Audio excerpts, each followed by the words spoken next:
Well, it says we're meeting.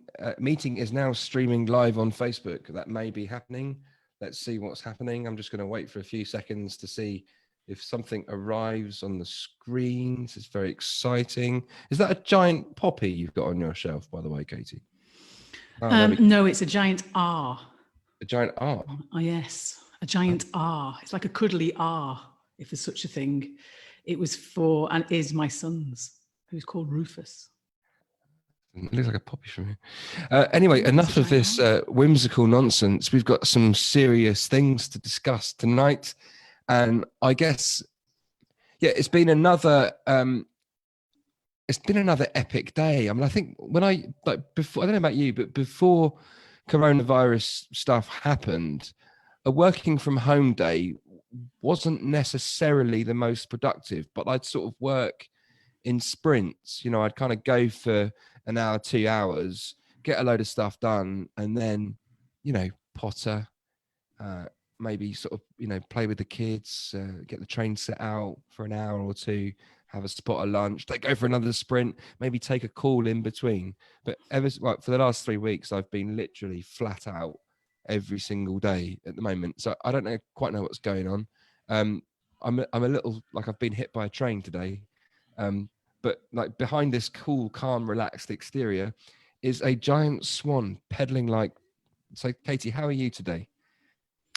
Today, first of all, what day is it? Is it Thursday? Is it Thursday today? Yep.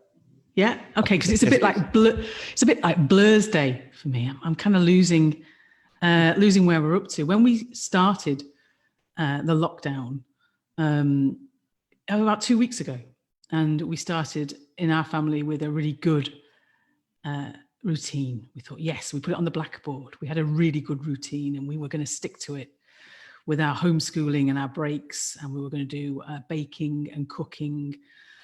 We're going to go for a dog walk every day. We're going to, you know, we were on it. We were that family we would have hated if we were, when our kids were little. And then by today, it is all a blur. Honestly, I had my breakfast at 1:10, and I didn't clean my teeth till about 5:15. I know. That's the thing. So it's all kind of going a little bit, and we're going to have to reset and get back on it. I think I've gone the other way. I think I started off with those plans, and I'm going to get my sheet out later because I've got this giant sheet of paper, this beautifully crafted, designed mind map of all of the things that, I've got this time now to create and reshape the business and do all this cool stuff. And then nothing happened for about 6 or 7 days that was on my list at all, because we were just pedaling like Billy-O, trying to figure out what the new world was going to look like and how we adapt PopUp and what we're doing. So as an events company, in this day and age, and we're going to dive into this actually, as an events company, during coronavirus, what do you do? Because there's no events anymore. So the whole thing needs to be reinvented very, very quickly, or we just need to stop and we need to furlough everybody. And I was having a conversation with a business owner today, and we use the term mothball. Do I mothball the business to protect the cash in the business and take advantage of the support package that's on offer? But anyway, that's not been us, and we've been pedaling really hard. But now my to-do list, I'm starting to, I took vitamins 3 days on the trot. I had 7 pints of water 3 days on the trot. I'm kind of coming out of the thing. Any second, of course, it could crash and burn, but I think maybe we'll dive into that. I just wanted to say hi to a few folks that have joined us. Laura jumped in the pool, who I know you know, Katie. Laura is watching. Hello, Laura. Russell, head of electricity for the whole of Kent, is watching. Good evening, Russell. And the PopUp Business School is watching, which is probably, frankly, a relief for all of us. John Card, head of PR for the whole of the UK, is watching. Yes. Good evening, John. And actually, John is going to join us on one of these live streams in the next 2 or 3 weeks. He doesn't know it yet, but he has agreed.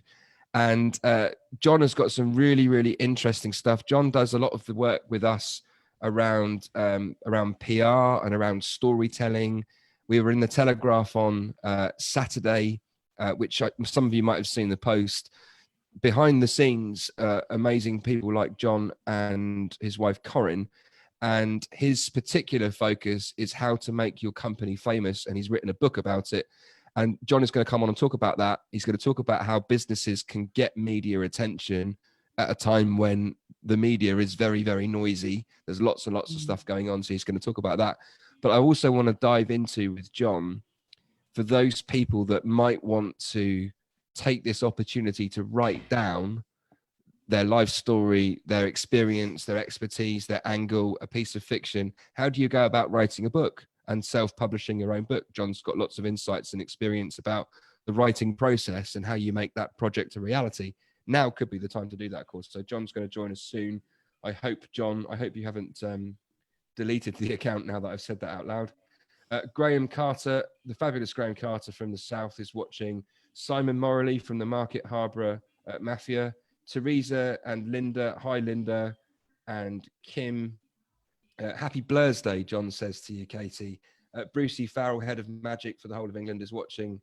Leslie from Newport. Great to see you guys here. And Teresa suggested that John sounds like a great person to know. Yes, he really is. And he's got lots and lots of knowledge and insights. So John was a journalist for The Guardian, The Times, and lots of publications for many, many years before starting his own business. And he's been going through all the stuff that every single small business in the world is trying to figure out right now. And we'll have another viewpoint from him. So that's going to be fantastic. Hello, Kerry from Tunbridge.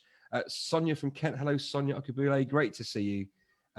Good stuff. So hi, Fran from Wales as well. Great. So where are we? What day did you say it was again? Blur's Thursday. Day. I said to Jack, like, is it day or night? It's all blending into one now. So a couple of stats from us, because I think we've noticed some things that have been happening to our website and our Facebook. So we engaged 10,000 people online through the live streams. We did 2 live streams last week, and through the shares that people have done, sharing it with their own audience and tagging their friends and neighbors and family that have got small businesses, 10,000 people have seen the live streams and watched some or all of the live stream, which is phenomenal. The whole point of this is that we want to help as many businesses as we can, but also those people that are sat at home thinking, I haven't got a business anymore, I need to make a new one, or I've never had a business and now is the time to make one. The stuff that we're talking about on these live streams is all about helping you get in the right mindset, some tips and tricks, some practical knowledge and experience, answering questions, figuring out the government help. It's designed to support as many people as we can through that process. So please, can you like this post and comment? Please tag your friends and family that have got businesses, and please, please, please share it. Thank you very much in advance for that, because that's going to help us continue to be able to put out content. And we've got some fantastic guests lined up as well. Never mind the fantastic guests that's joined us this evening. You might notice that. Yeah, no, well, there you go. That was a good link, wasn't it? So the good news and the bad news. So I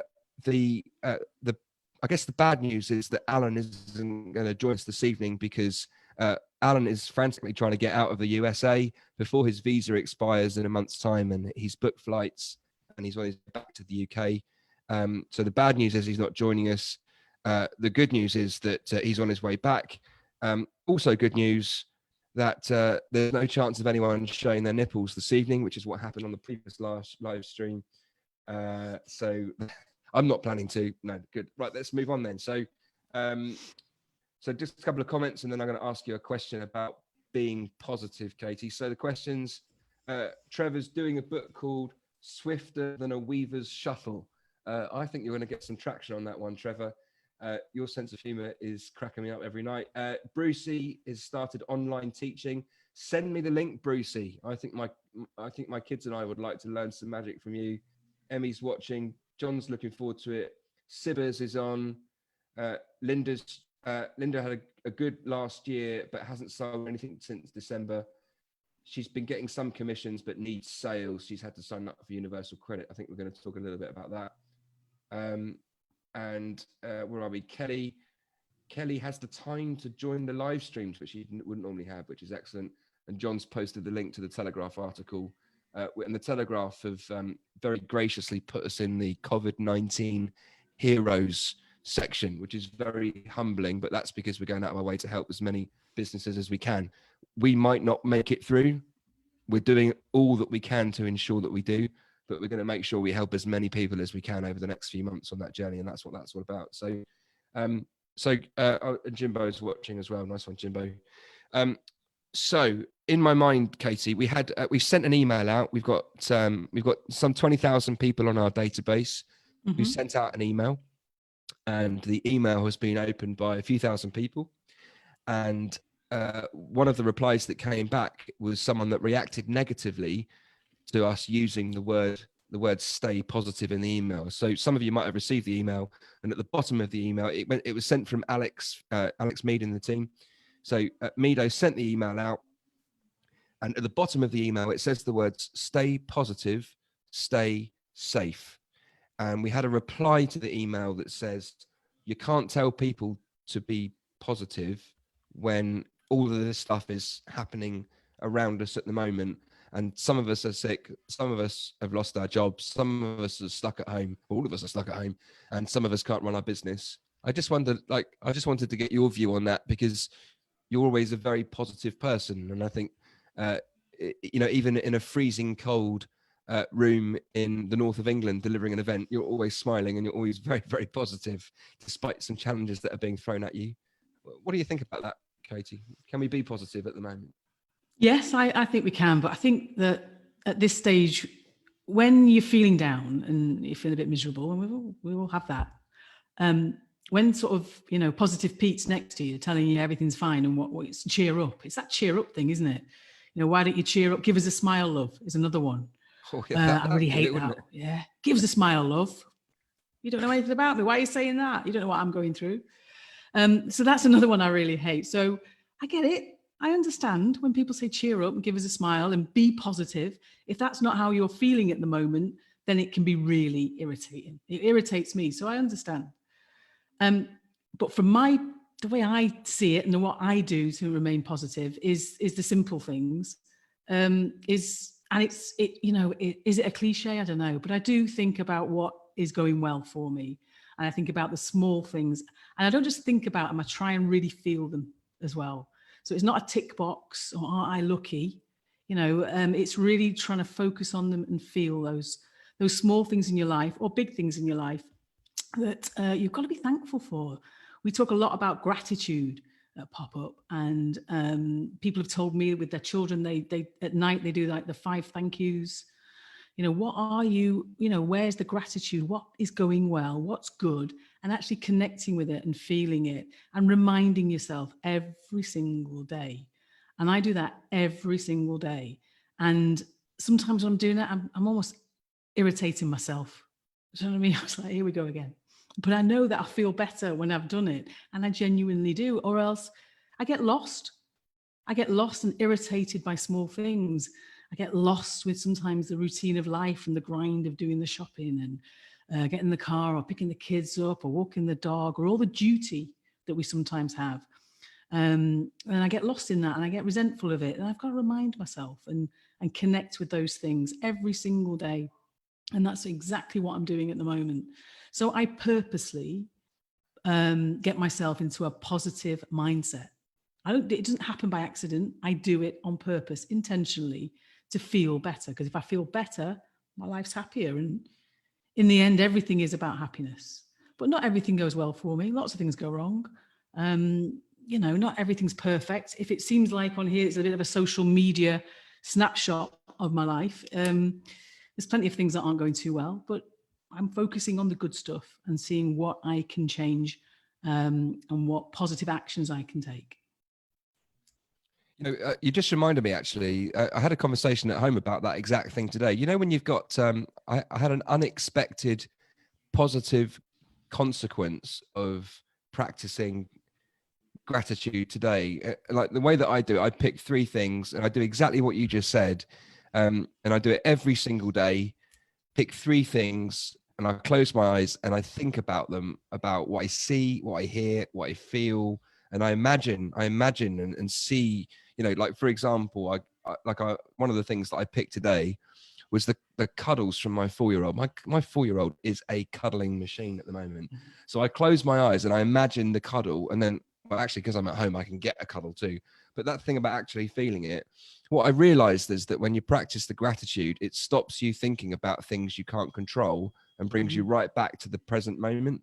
And I'd never really realized that before. I thought, yeah, okay, gratitude, that's a good thing, makes you feel good and stops you kind of thinking about all the things that you haven't got and gets you to focus on the things that you have. But it really took me back to a present moment at a time, like, you know, I saw a news flash come up tonight. The news flash that came up tonight wasn't a positive one. And it took me to a place of, blimey, this thing is really going, isn't it? But just been back into the gratitude, and it takes me out of what I can't control. And I think just looking at some of the comments here, that Teresa said, don't focus on that one negative comment and amongst hundreds of good ones. And that's exactly what we did. We, you know, we've had some really incredible comments. I get emails and messages coming in on all the social media platforms, people that I've never met before that have said, I got one message today. Actually, I've had a couple of messages from this guy, a guy called Trevor. Trevor's contacted me on LinkedIn, sent me a couple of messages saying, I'm really enjoying the live streams. You know, thank you for doing that. Stuff like that makes me want to keep this thing going. So that's all good. And some good news for Joanne. She's got a gig booked, not a big gig. Just call it a big gig, Joanne, where she's had to eat some frogs. She's doing a Zoom with an audience from across the world. That's super exciting. Please tell us more about that. That sounds brilliant. Is that Joanne Cesar? Because I haven't got Facebook here. Is that Joanne Cesar? Yeah. It is Joanne Cesar, yeah, from Doncaster. From the Doncaster Mafia. Yeah. Kerry didn't get the email. We'll look into that. Oh, Kerry did get the email. It was in the junk folder. You need to add us to your favorites, Kerry. That's what we need to do. Hi, Kate from Wales. Great to see you from the Bridgend team. And Kelly says she feels very fortunate despite not being able to work at the moment. Actually, she's quite okay being in lockdown. Time to recharge. Focus on other things that we wouldn't normally have time to and take for granted and so on. I couldn't agree more. And Amy's watching as well. Amy says, you're amazing, Katie. She misses you. And Sonia's digging the daily gratitude stuff. Yes, Kerry, I will sign the paper for you. Yeah. My kids look at the paper and they go, yeah, whatever, Dad. Like, stop doing that. It's a bit embarrassing, isn't it? Whereas Kerry says she wants my autograph. Thank you for making me feel good. That'll be the first one ever. Helen, you're absolutely right. And this is key, isn't it? And I want to dive into this in terms of where you're at currently with Lindsay, if you don't mind talking some about that, because what Helen's suggested is the beauty of the support is that you're going through it with us, which is really interesting, isn't it? Because like often if you watch a webinar or you go to a course, you're going there to listen to someone who's in a loftier position than you and they know some things and so on. Like, we're inventing this in real time right now. So what you hear, see and feel from PopUp is exactly what we've experienced that day. And I know you're going through this stuff as well. What I was going to ask you is, like, if your events company that you started all those years ago was 6 months in and the virus thing happened, what would you do? How would you do it? And then I remembered that that's actually a very real challenge in your household right now. What's going on? It goes back to what I was saying. It's not going well. We've got, we started this year at the beginning of, where are we now? God, beginning of April, aren't we? So we were looking at the beginning of March, we were looking at all the bookings. Lindsay, who freelances in events, corporate events and TV, making TV ads. I freelance in training, and we have a little limited company called Project 2, and that's our limited company, and that's how we operate. And we looked at all our bookings for the year, and we looked at it, we're like, oh God, we've got loads. We're doing really well. We were really pleased with ourselves. We were working out our profit and thinking, yeah, we'll do that holiday. We'll have that big holiday in France we're talking about. And we've also got a house for sale, and our house is sold, and we're going to a new house. So we want to do a lot of work to the new house, and we think we've got the money to do that. So we were really patting ourselves on the back. It's going well. And this was the first time we got to a similar income since we had our other business, because we had our own events business, which we sold a few years ago. And after we sold that, we thought that life would be easy and wonderful and straightforward and everything would be rosy. and it kind of wasn't. We had lost our purpose, and we've been doing something for 15 years together, and we weren't anymore. So it's taken us, close to 2.5 years to get back up to where we were. So we were really pleased with ourselves. And then lockdown happened, and every single piece of work booked with us, in Lindsay's work and with mine as well, so I'm doing pop-up work, has been cancelled. Every single bit, including this year. I was going to New York with PopUp Business School, and that's been an personal ambition to for somebody to pay for my flight to go to New York and pay me to go to New York and speak to people, and that got cancelled too, which was a massive thing. So everything's gone. Everything's gone. Now, fortunately, and because we've done some planning, we have cash to get us through. So we've worked out exactly what we're spending now. I was saying the other night about as we're already saving money because McDonald's is closed. We can't drive anywhere. And we're kind of like realizing how much money we waste. So we're going through on every line on the budget, and we are really, pulling it all in, and working out how long we've got before we have to raise some money. And it will be towards the end of the year. We can last towards the end of the year. And then it's going to be like, well, we need to do something. We need to do something radical. So we were watching, there's a thing called Escape to the Chateau. I don't know if you've seen it, where people buy chateaux in France and then do them up. So we're watching that today, and Lynn's went, I've got it. That's it. We'll sell the house.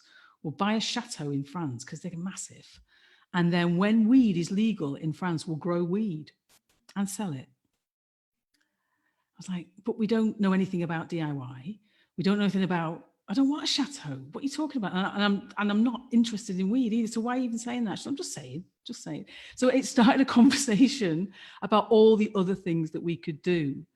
And what we realized was that we have to have it, whatever we do has to be rooted in the stuff that we're interested in and the stuff that we're good at.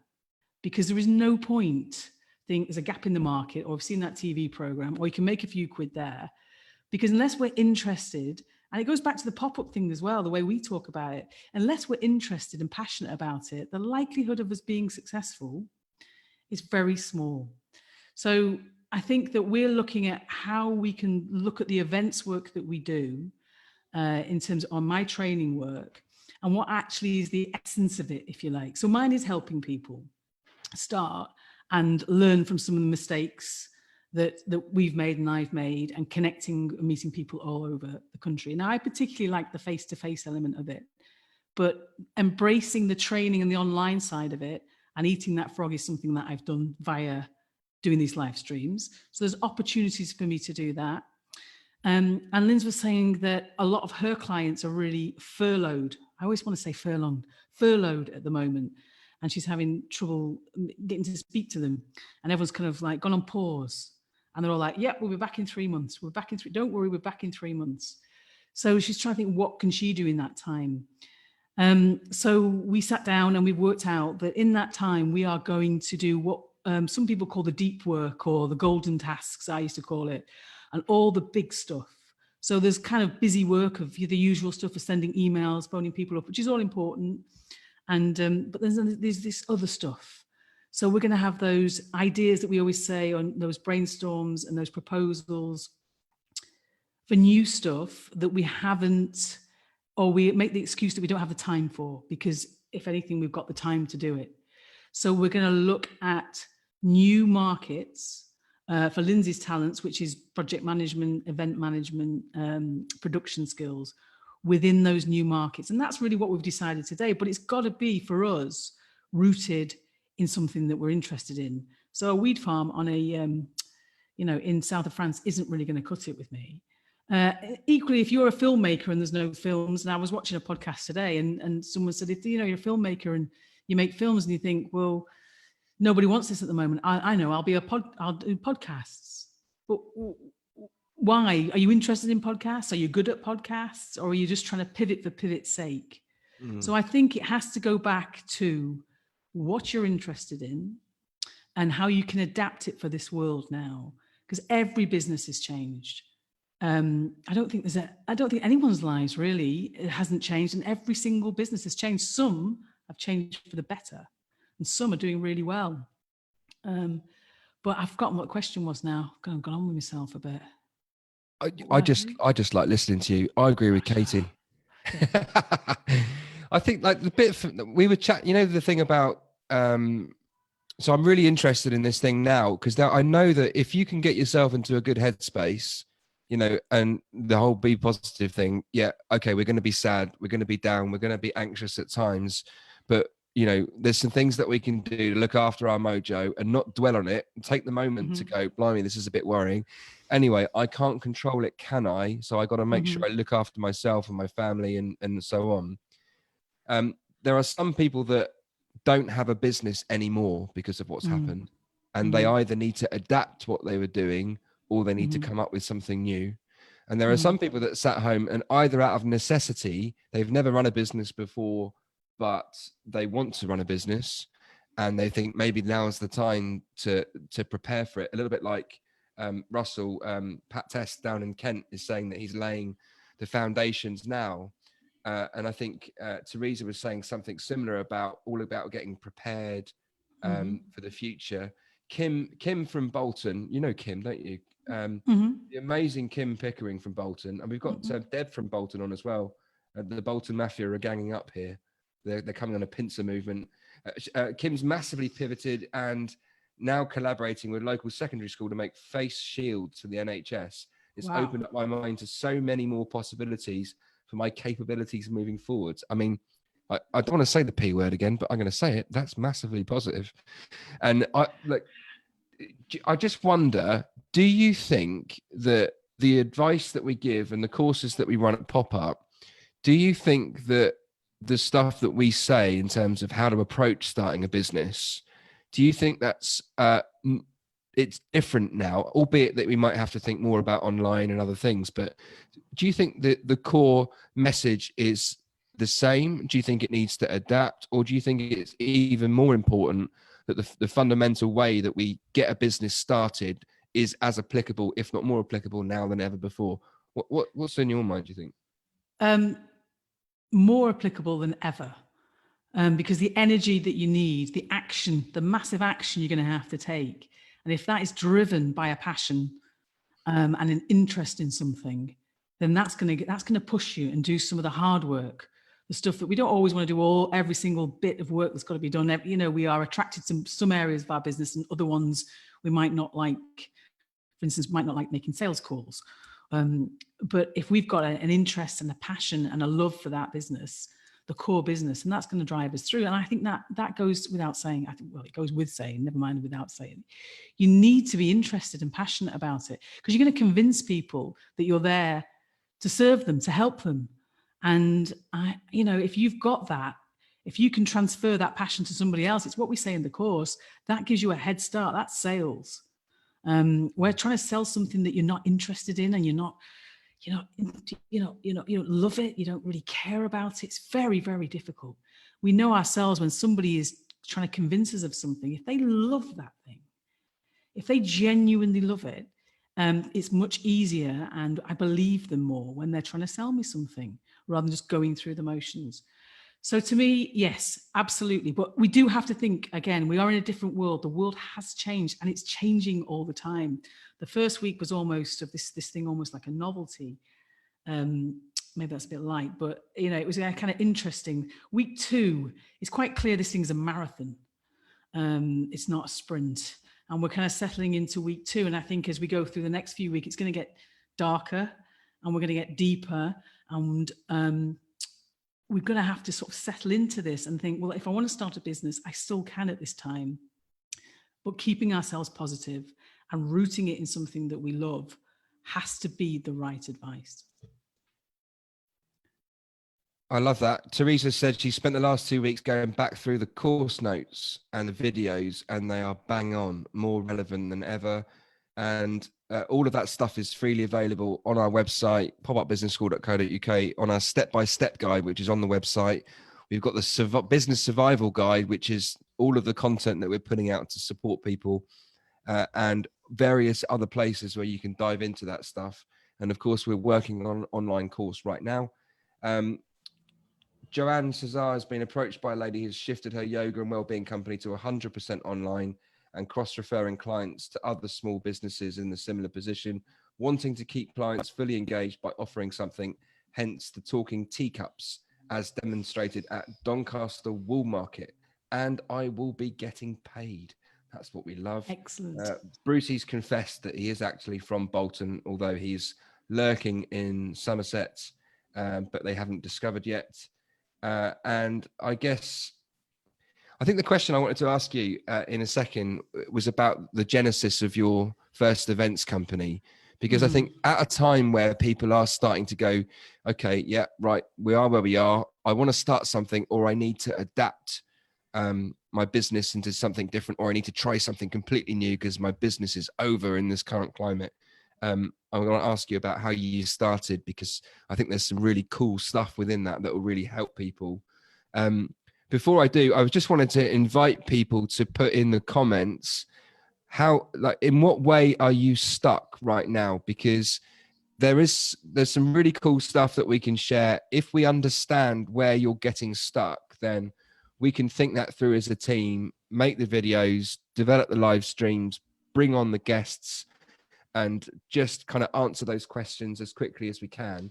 And for that, we need to hear from you guys, because every time someone asks me a question, it triggers another 3 or 4 ideas as to how we could support people differently.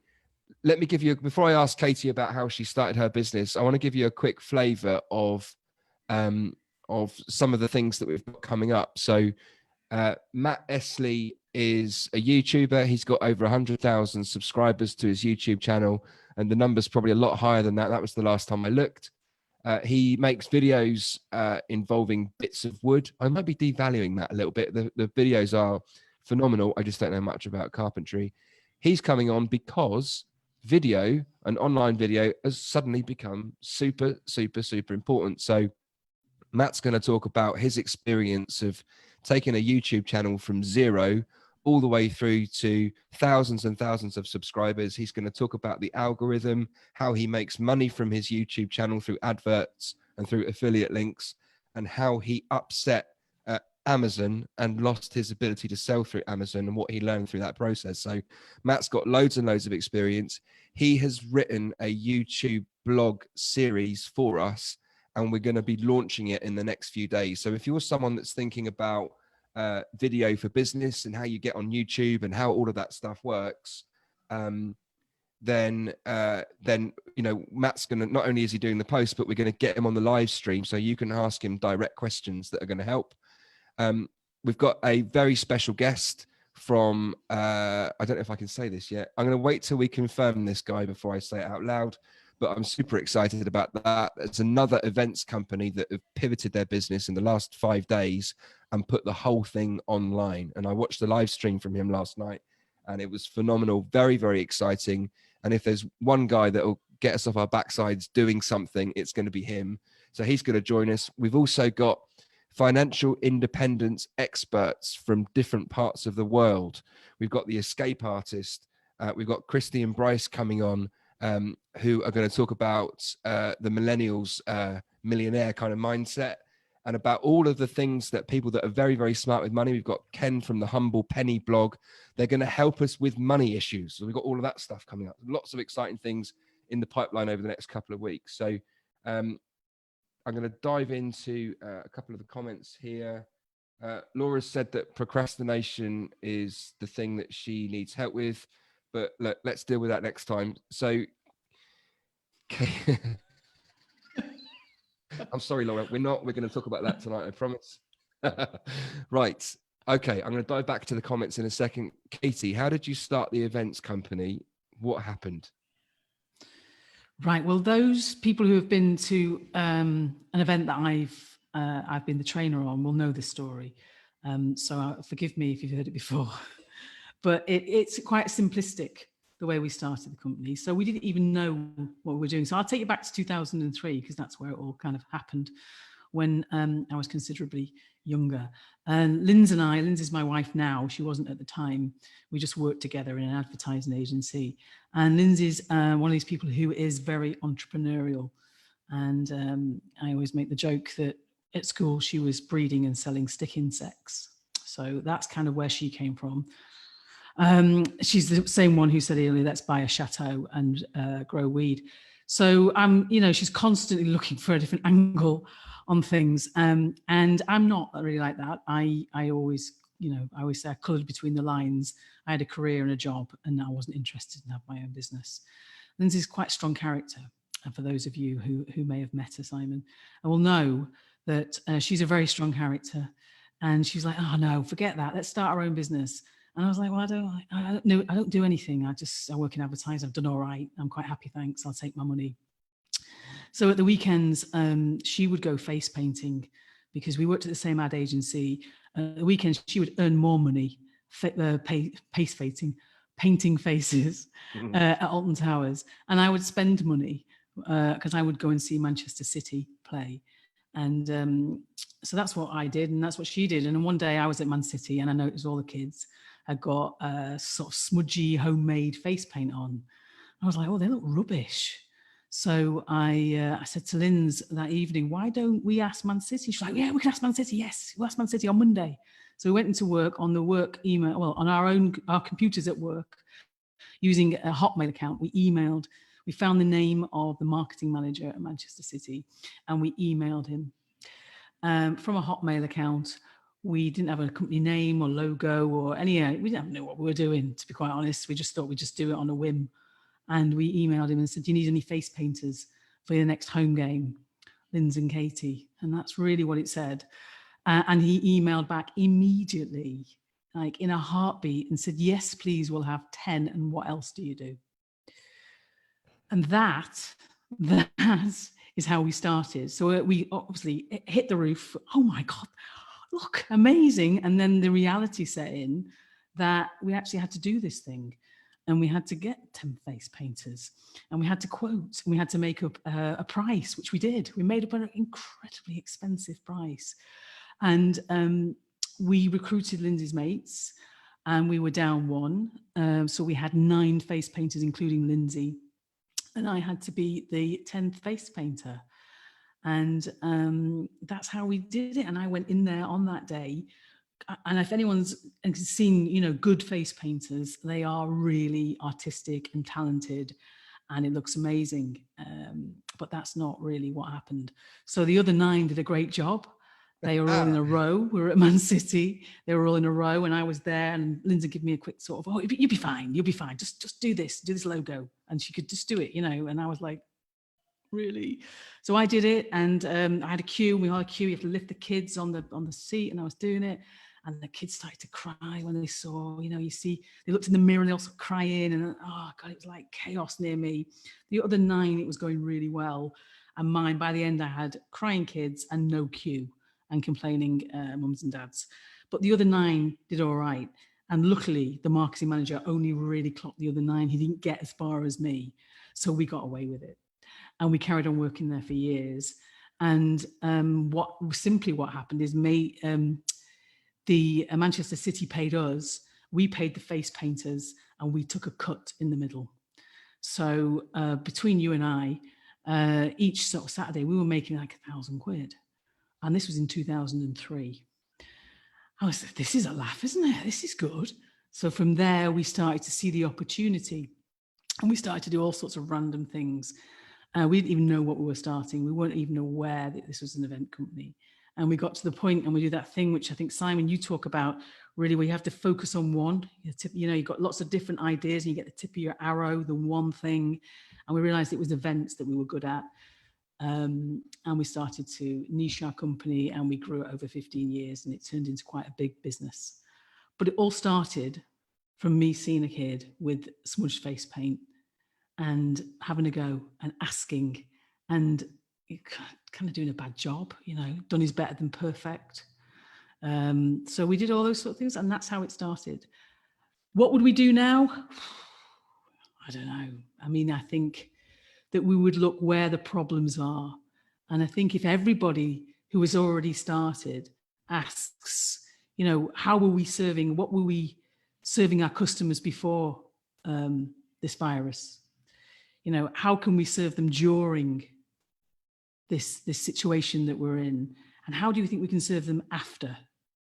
And I think if you're already trading and have customers, those 3 questions: what were you doing before everything went wrong? What can you do now? What do they want from us? What are their needs now?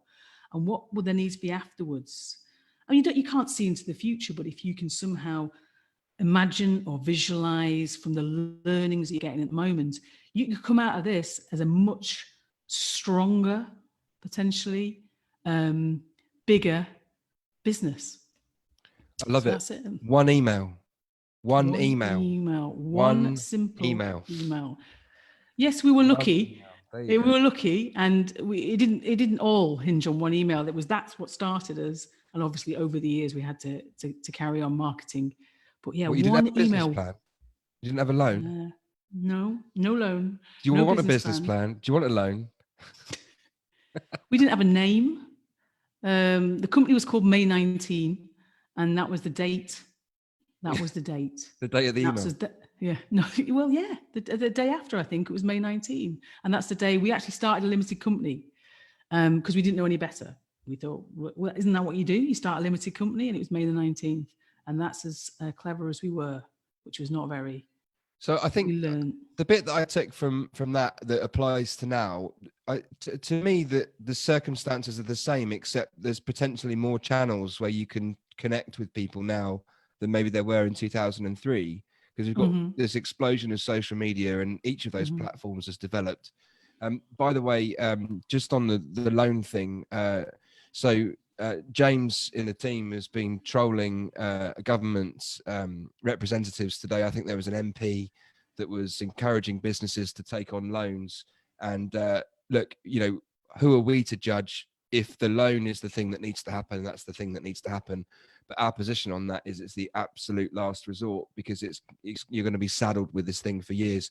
So James was, I don't know if James, whether you got a reply from that tweet that you sent, but if you're on Twitter, check out James's creative ways of engaging MPs in conversations.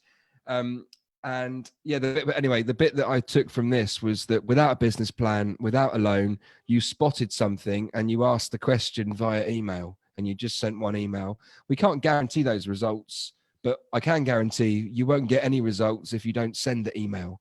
So for those people that are stuck here thinking, I'm not sure which direction to go in, what's the email that you could send? Who could you reach out to? Who could you ring? Even better, ring. And I guess, let's dive into some of the comments and questions here. So I think Russell, electricity testing, can't get to a place of work because it's classed as non-essential with the skills that he's got. Kerry is a photographer in Tunbridge. So confidence in teaching what I know. That's what I'm stuck on. Laura's stuck on procrastination. Maybe there's a link between the two, actually, but I just wonder, what gave you the confidence to send the email? Let's talk about confidence for a second. That hopefully answers Kerry's question and one or two other questions. Where does confidence come from? How do you find the confidence to send that email and put yourself out there? I've considered myself not to be I've labeled myself as a shy person, somebody who lacked confidence. In fact, I was sent on an assertiveness course when I was younger by my boss. So I've always decided that's my label and that's what I was going to be. But there's a little bit of me that's a little bit gung-ho as well. So I'm a bit like, oh, sod it, let's just give it a go. What's the worst that can happen? There's a bit of me like that. So with that email, it really was, why not? What can we lose? There's nothing to lose there at all. The worst that can happen was that he wasn't going to email back, or would have emailed us saying, don't email me again, who are you? That was the worst thing that could happen. No one, nothing else really. So it came from that. And then over the years, working on my confidence, I am not naturally a confident person. But like my positivity, it is something that I work on it every single day and put myself in confident states. But then I am also quite a proud introvert. So when I'm ready, I'll switch it down and I'll just not speak to anybody for a while. So there's a bit of this coronavirus lockdown, which I'm quite enjoying. I like the peace. I saw a meme about that earlier on with extroverts that are climbing the door frames and shaking the windows out of the building. But the introverts are quite happy. They're tapping away on the computer, they're reading, listening to music.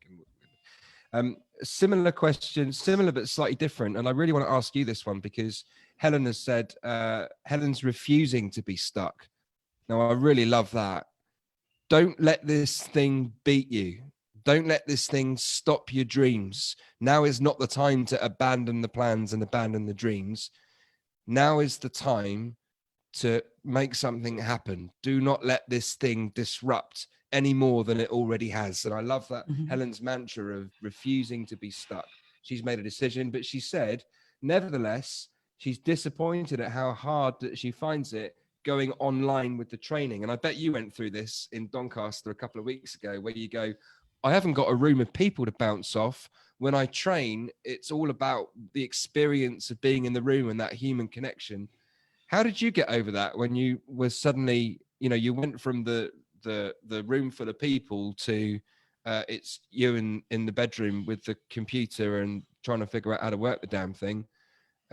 When you haven't got that bounce back off of people and you're doing stuff online, how do you get over that? What did you tell yourself, and how did you cope with the challenge?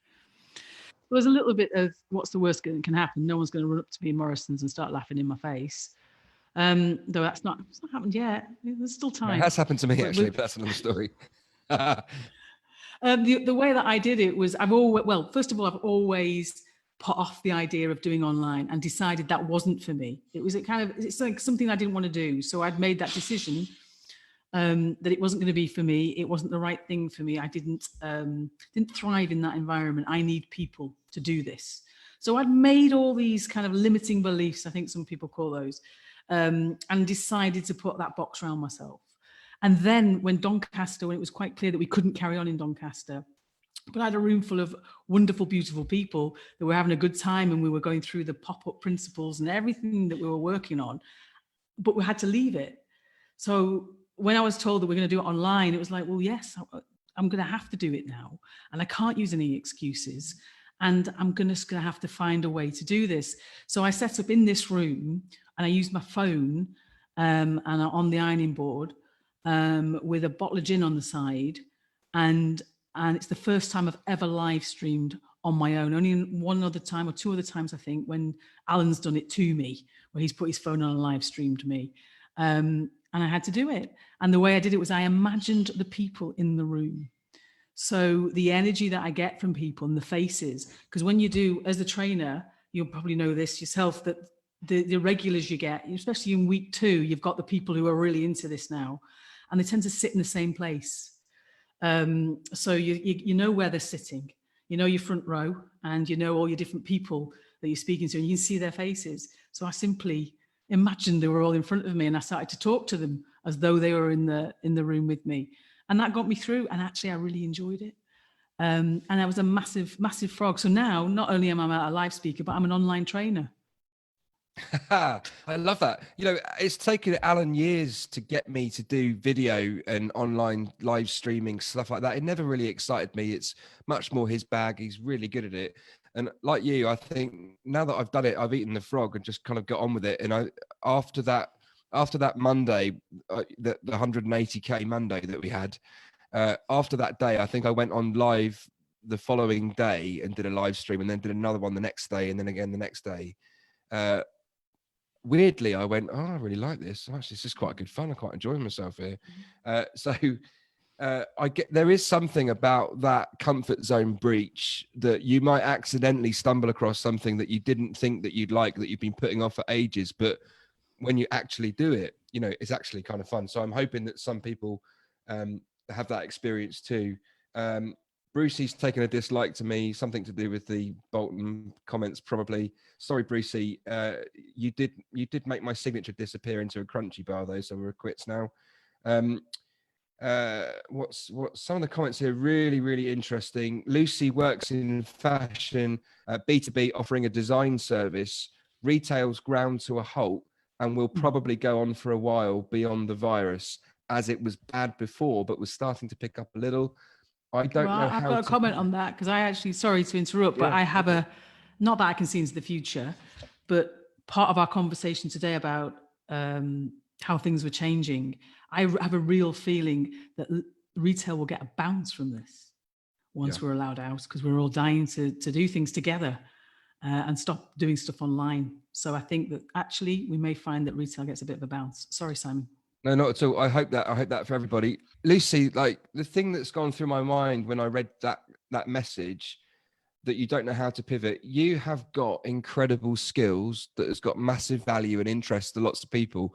And I think that there's a number of things that you could do, whether it's online tutorials, teaching your skills, whether it's doing bespoke designs for people, because whilst there's a whole bunch of people that don't have money at the moment, there's a bunch more that do for various reasons. So, you know, imagine if you knew 100% that your job was safe, but you just happen to be working from home. You know, government workers, for example, you know, they're not spending any money anywhere else.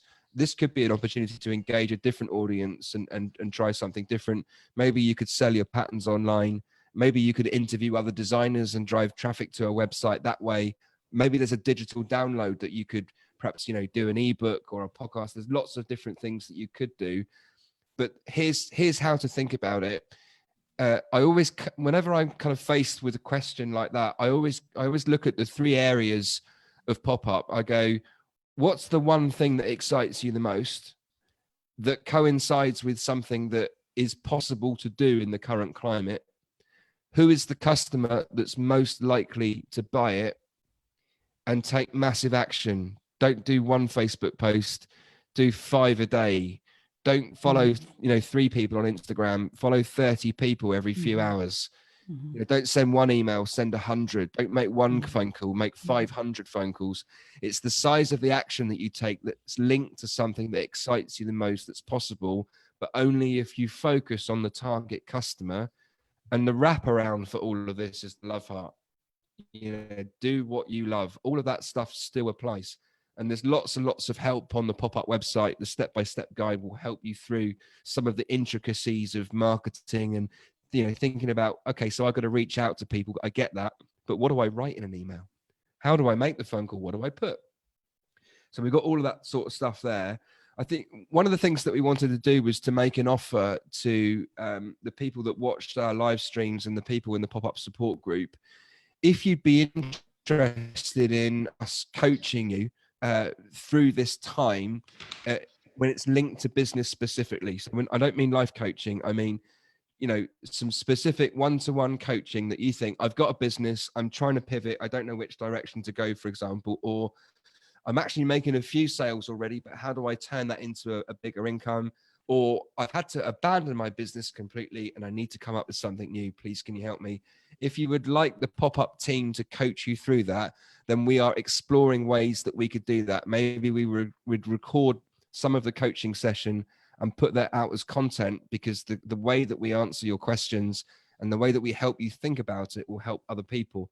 And the thing that inspired me to do that was I watched an Instagram video this morning. It was a recording of a video coaching session delivered by someone famous, and gazillions of people watched it.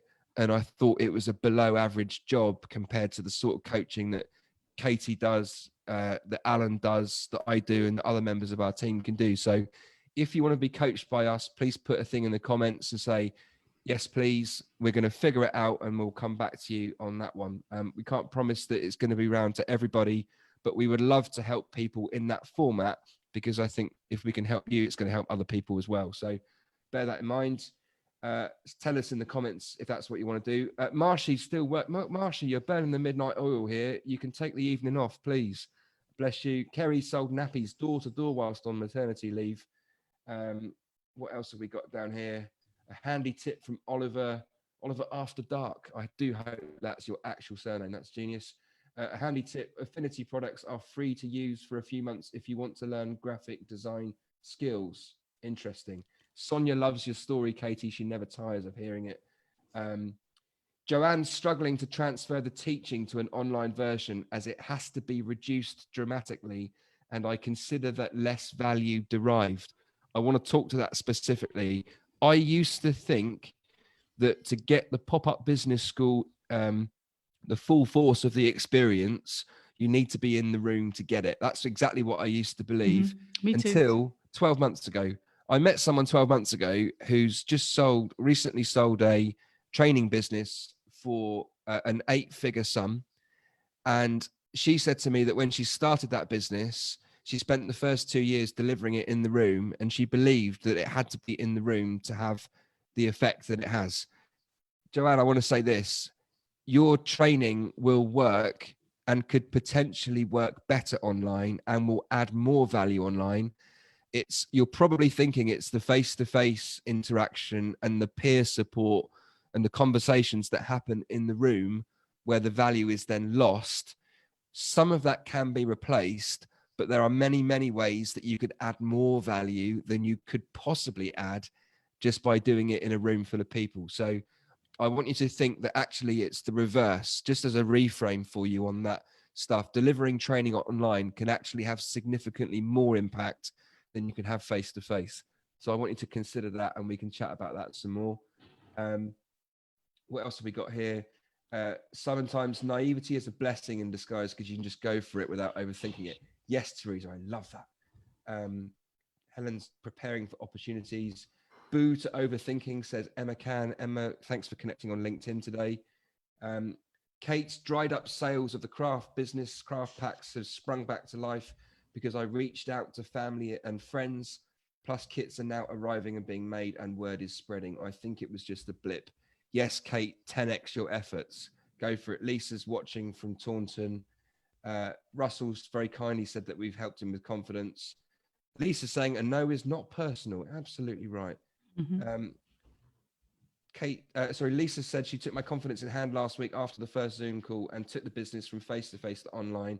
And she's had 50% of her existing customer base sign up. She's really pleased. That's brilliant. And those are the early adopters, Lisa. I bet that's going to grow. Get them to tell their friends and family. Online and live scares the living crap out of me. Brilliant, Deb. Let's get you on the next live stream. Let me know if you're up for it. Frog legs are quite good, says Chad. I agree with you. There's lots of cracking comments in here. I'm not going to have time to answer them all now. I think what we need to do is, we're talking about actually people terrified of going online. There's quite a lot of that stuff. Tanya says, yes, please. She wants some help coaching. She's in a mess and struggling with how to move forward and stay optimistic and confident. Sorry, that's Rania. Is that Rania or Tanya? I can't quite see. My eyes are going. Yes, it's Tanya, not Rania. There's a Rania and a Tanya next to each other just to confuse me. That's what was going on. Right, blimey, it's 10 o'clock already. So I guess, like, Katie, if there was one thing that you would go, okay, so we are where we are, aren't we? And I'm stuck at home and I'm struggling a bit to get in a place where I can be confident to try something new. What's the advice that you would give them? That like confidence to try something, whether that's get online, make a phone call, send an email, volunteer. And we're going to be talking about volunteering a little bit more on the next live stream, because there's a whole army of people that are stuck at home that can't do anything. We should be figuring out how to turn them into our virtual social media warriors, that if you can convince a couple of friends or family to jump online on your behalf for a couple of hours a day, imagine that. You don't have to do everything yourself. You could get other people to do it, but it's got to start with you. How do you find the confidence to get started, Katie? What's your tip? Get confident. Help us get confident. Okay. I'm feeling it. Come on, we can do this. No idea. Alan's not here. How are we going to get confident? I go back to the core principles of PopUp. Change your state. Absolutely 100% change your state. Don't overthink things. Don't catastrophize is another thing that I kind of do. Catastrophize, where I see, well, this is going to happen and then that's going to happen, then it's going to go this and everything's going to be awful. So try and pull yourself back from there. Focus on the good things. Focus on the positivity. Keep telling yourself. And the things that you said, you know, I agree with you now, Simon. You know, move, enjoy music, dance, walk like Beyonce, whatever it is. Do those things you enjoy. I love a bit of Kitchen Strictly. I put a bit of ABBA on, whatever it is. Just do it. It doesn't matter. And let yourself go and have some fun. And remind yourself that just what's the worst possible thing that can happen going online or phoning somebody up? It's not that bad. Nobody died from embarrassment that I'm aware of. It just is at the worst a little bit cringy when you look it back. To be honest, I don't look at these back. I'm still at that point. I'm not going through them. Me neither. Maybe one day I'll go through them, and I find it a little bit cringe, a bit cheesy, as the kids say. But just give it a go. You've got nothing to lose and everything to gain. And go back to basics. I think if people need to go back to basics. Just a conversation with Lindsay I was having before when we were talking about what to do, and she went, you know what? I would face paint. I could go back to face painting when all this is done and we're allowed out again. And actually, maybe she needs to do some face painting videos and teach other people how to do it. We'd go back to the very basics and give it a go. I love that. The thing that I've taken from that up until recently, my go-to has been Rage Against the Machine or Nirvana for a state change. But now I think tomorrow I'm going to be walking like Beyonce. So if you'd like to see that video go live, then tough, because it's not going to happen. Or maybe it should. I don't know. Nikki says that she loves us to when I came to Westerham, especially for our chat about confidence in social media. Yes, I remember that. You made me cry. Sorry about that, Nikki. I do have a track record of making people cry. That's something to watch out for if you agree to coaching, but it helps us get out the other side. Katie, you changed my life last year in Maidstone from the menopausal hag. What a comment that is. I love that. Is that supposed to be me or her? It could be. I don't know. Like you'll sort that out with her, I'm sure. So look, folks, there's one message from me, and that is please tag and share anyone that you think needs a little bit of help with their business. If you think that they would benefit and enjoy and get some support from having a coaching session with me or with Alan or Katie or the PopUp team to help them make some changes, adapt, pivot, or start something new in their business, we're up for that, because we think that would actually be fascinating content for lots of people and help many people. So we are going to do that. Please say yes, please, in the comments if you think you'd like to go ahead, and we'll make a note of those and we'll come back to you on it. Final message from me is YouTube. If you want to figure out how to get your videos on YouTube, if you want to learn about how to do video effectively from someone who's got thousands and thousands of subscribers from scratch, and they didn't take very long to do it, only a few years of making these videos, then tune in 9 o'clock on Tuesday evening for a Facebook Live with myself and Matt Esley and maybe Alan if he makes it back from America in one piece. Thank you very, very much, everybody, for watching and for listening, and we will see you at the next one.